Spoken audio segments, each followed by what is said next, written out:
even us as coaches, players, sort of when Milwaukee was scoring, what you're focused on is, oh, Chris Middleton's having a great night. Well, he did, but you're gonna see somebody have a great night almost every night in the NBA, and that isn't necessarily what beats you.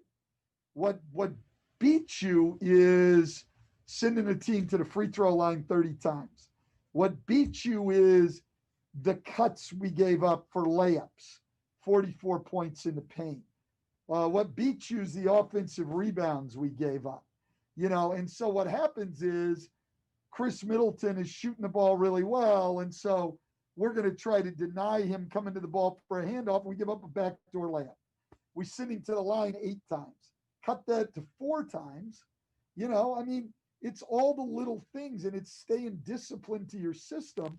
And you don't panic because somebody's making a couple of shots, because people are going to make shots in every NBA game.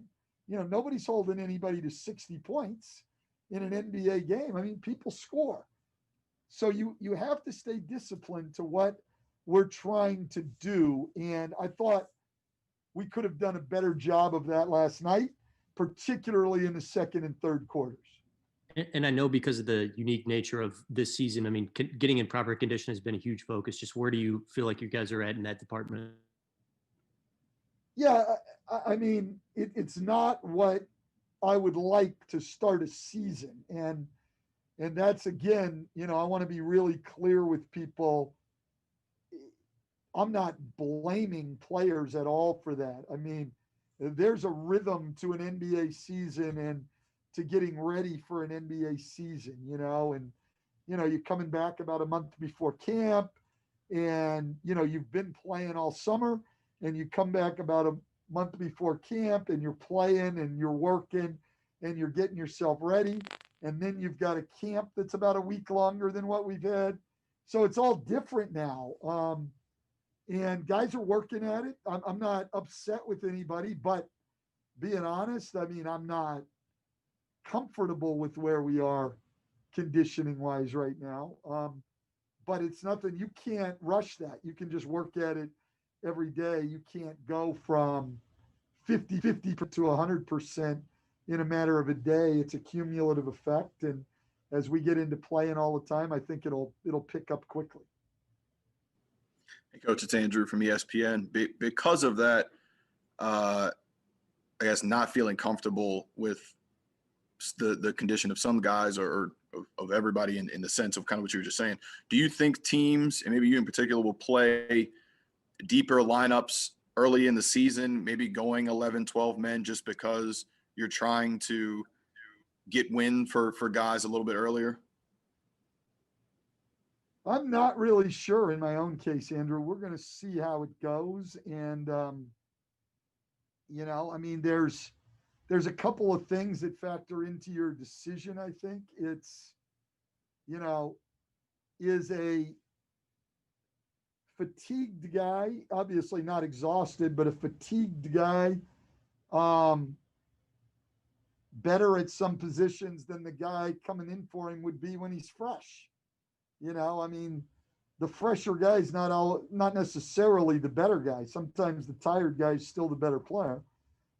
So that's part of it. And the second thing is, if you don't push the conditioning out a little bit in games, I don't know when you're going to catch up. So if you're going to limit guys to, say, your starters to 24 minutes or 27 minutes, how do they get to 33 or 36 minutes? Because even at 27 minutes a game, you're not coming in going hard the next day in practice. So they're going to get in shape for the game. So how do you take from wherever they are now and raise them up? In the exhibitions games, it's easy. You simply play guys a lot of minutes. We've tried to push it on Brandon, but the fouls took care of it. But with Zion, we've really pushed it out, and we've left him out there at times when we knew damn well he was tired, but how are we going to get him to where he can handle that 33, 34 minute workload on a nightly basis if we don't do Hey, this is Jim from Pelicans.com. I remember recently during the brief offseason, Griff talked a lot about bringing in ferocious competitors. There were a couple plays last night. There was one play where Adams and Bledsoe were both on the floor, going for a loose ball, and it just seems like they've brought a lot of scrappiness already to the team. Is that something that you've seen so far? Is just the aggressiveness and the scrappiness that they've brought? Well, there's no question, Jim, and I don't worry about those two guys. They're going to compete every single night. You know, our veteran guys are really highly competitive guys. I mean, he put JJ in there. Tried to take a charge last night. I thought he got it, but the referees didn't, and they never listened to me. So, you know, but those guys will get on the floor. They will do all of those things. Our young guys are hard workers. And I think we'll get them there. They've got to get into the fray with all of that too. And I think we're making good progress in that regard. But we need it out of everybody. But certainly Steven and Bled have brought that to our team. Hey, Stan, it's Scott Kushner with NOLA.com. JJ just used some colorful language to describe the way that he wants Lonzo to stay aggressive, be aggressive. Are you preaching that same message to Lonzo to shoot when he's got any opening, and that he's kind of got to treat himself more as a shooter than maybe he even sees himself sometimes? Yeah, it's interesting. While JJ was talking to you guys, I was talking to Lonzo, and you know, getting his feedback on a lot of things, because I think he's a really, really smart guy. And I've got great respect for not only his ability, but for his mind. And so getting his feedback on what we've been doing and everything else. But then in me talking to him, yeah, I really pushed the need for him to take every open shot and to continue to work at being more aggressive, attacking the basket and making plays. I no question, we need him to do both of those things in addition to organizing our team and everything else. Did you feel his performance last night was about what you want to see out of him was he in the realm of where you think he can be? Well, I don't want to put a ceiling on him. I'll say that, Scott. I think he's outstanding. I really do. And so I don't want to say at 23 years old that he's anywhere near where he can be, because I think he'll continue to get better, but he's really good. I've been really happy with him since the first day off. So we came in and went, Monday, Tuesday, Wednesday, Thursday, whatever, those first 4 days. And he missed a couple of them. Then we had a day off. And since then, coming back, he's just been consistently good every single day, more solid, not taking chances. As I've told him, I think the difference between good players and great players in this league are 4 or 5 possessions a game. And the good players maybe get casual and give away a couple of possessions at both ends, you know, turn it over, risky pass, whatever. And the great players don't give away possessions. And I think he's gotten a lot better with that. I thought he gave one away last night. He didn't give any possessions away in the Miami game. And to be able to make plays like he does and to find open people and not give away possessions, and then to be able to be a reliable three-point shooter and a guy I'm still betting will shoot 80% from the free throw line on the season. This guy's really, really good. So I still don't even think he's anywhere near where he can get to, but he's really good. Hey, Coach, this is Ollie with the Birdwrights. I know you've talked about wanting to see more improvement from the defense, communication, and other areas, but I'm curious to get your take on the team's rebounding. I mean, the disparity in second chance points, I know it's just 2 preseason games, but it was pretty remarkable.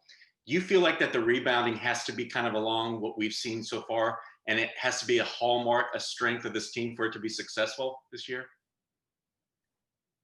I think so. Look, I think so, Ollie, because, you know, as all of you have pointed out one way or another, what everybody's looking at offensively for us, especially, is how are you going to play with two big guys who are inside all the time, and you don't have the modern NBA spacing that a lot of teams have. And so how do you play offensively? Well, you're going to play small against us. You're going to have to figure out a way to contain us inside, and you're going to have to figure out a way to keep us off the glass. So we've got two elite offensive rebounders. And what you saw even early in the game last night is, they put Brook Lopez on Zion. Well, fine. Then your other guy's got to try to keep Steven Adams off the offensive glass. So, Steven had 7 offensive rebounds in half a game. So yes, I think it's going to be a big part of what we do. Hopefully we don't need as many offensive rebounds every night because the ball's going in on the first shot. But it's going to be a big weapon for us, and certainly something that's going to be important for us. Thanks, Coach. Hey, Coach, one more. I think we remember the play where you, I think, were a little frustrated with Lonzo taking a risk on one of those deep throws. He has been able to connect with Zion on a lot of those in the past. How do you balance the risk taking with the success that he has had with some of those kind of moving forward? It's funny. I was just talking to him about that. I think it's, for me, on my part of it, it's, to really keep encouraging him to be really, really solid, which he's been, without taking away that ability that he has to make those plays. And, they're higher percentage plays for him than most people. And I want to make sure he has the freedom to make those plays. Basketball is a game of decisions, and he's got to make good ones. But I don't think even last night, the one I didn't like, I thought it was a bad decision, but he's not making those plays carelessly now. He's taking a look and he's making the play. And I've seen him hold up on several of them where he looked and his instinct was to let it go. And he said, no, and I think that's the balance. He's finding the balance, and I'm going to try to continue to coach him, but to not overreact, because I don't want to take away his aggressiveness to attack in that way. Great. Thanks very much, Coach. All right, guys. Have a good rest of your Saturday.